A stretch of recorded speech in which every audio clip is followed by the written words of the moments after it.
भैया जी और मैं जल्दी से बैठ जाते हैं गाड़ी में और निकल जाते हैं अपने सफर के लिए। नमस्कार दोस्तों, आज है 10 दिसंबर यानी कि हमारे मम्मी पापा जी की आज एनिवर्सरी है। तो हम हल्द्वानी से रुद्रपुर जा रहे थे अपनी छोटी वाली दीदी को लेने। भाई हमने अपना दिन का खाना नहीं खाया था, तो भैया जी और मैं सबसे पहले आते एक रेस्टोरेंट में, यहाँ पर ऑर्डर करते बिरयानी और खाते हैं मस्त बिरयानी और अपने सफर को हम करते हैं कंटिन्यू। फाइनली हम दीदी को भी पिक कर लेते हैं और यहाँ से हम निकल जाते हैं दोबारा हल्द्वानी की। हल्द्वानी में आते हैं हम सबसे पहले अपने भैया भाभी जी के घर पर, क्योंकि यहाँ से हमें होम थिएटर लेना था, इसी बहाने दीदी भी मिल लेती है। और फिर गाड़ी में बैठ के हम निकल जाते हैं अपने घर की तरफ। यहाँ पर हमारी बड़ी दीदी भी नैनीताल से आ चुकी होती है। मम्मी सिज्जू की पहले उतारती है नजर और फिर हम आ जाते हैं अपने रूम में। फिर मैं अपनी दोनों बहनों को लेके आ जाता हूँ मार्केट में, और मार्केट में जाके इतना टाइम लगाती हैं, बहुत देर हो जाती है। और फिर हम निकल जाते हैं दोबारा मार्केट से घर की तरफ। यहाँ पर पापा जी बना रहे होते हैं खाना और मम्मी आटा गूंद रही होती है और बाकी की डेकोरेशन की तैयारियां चल रही होती है। डेकोरेशन के साथ साथ हमारी बहनें देती हैं हमको कुछ काम। वो बोलती है हमने काफी टाइम से मोमोज नहीं खाए, तो फिर क्या भाई, हम दोनों फटाफट से आ जाते हैं मोमोज लेके। और घर पे आके देखते हैं तो हमारे भैया भाभी जी, चाचा चाची जी और साथ ही हमारे कजन्स भी आ चुके होते हैं। और यहाँ पर सभी मेंबर्स बैठ जाते हैं और यहाँ पर पापा जी सिज्जू को डांस करा रहे होते हैं।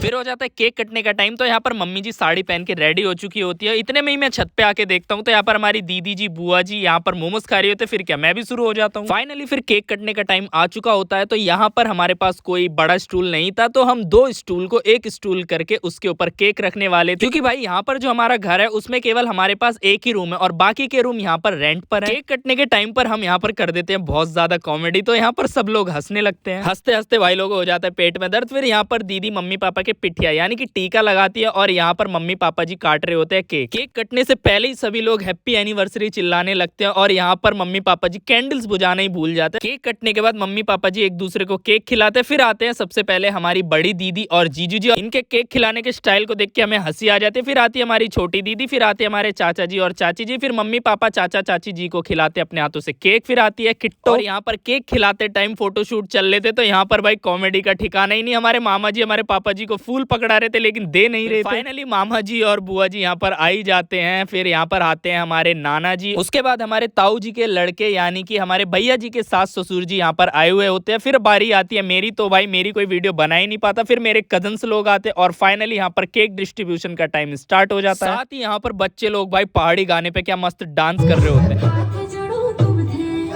फिर बच जाते हैं 11, तो हम सभी लोग बैठकर खा रहे होते हैं खाना और हमारे भाई लोग चले जाते हैं घर पर। दूसरे ही कमरे में हमारे पापा जी, मामा जी और ससुर जी खाना खा रहे होते हैं और यहाँ पर बच्चे देख रहे होते हैं रील। उसके बाद चाचा चाची जी, भैया भाभी जी जा रहे होते हैं घर पर, तो गाड़ी में बैठ के हम इनको ड्रॉप करके आते हैं, क्योंकि भाई गाड़ी मुझे वापस लानी होती है। ड्रॉप करके जैसे ही घर आते हैं आती है हमें तगड़ी नींद। ऐसी मिनी व्लॉग्स को देखने के लिए चैनल को कर दीजिए सब्सक्राइब।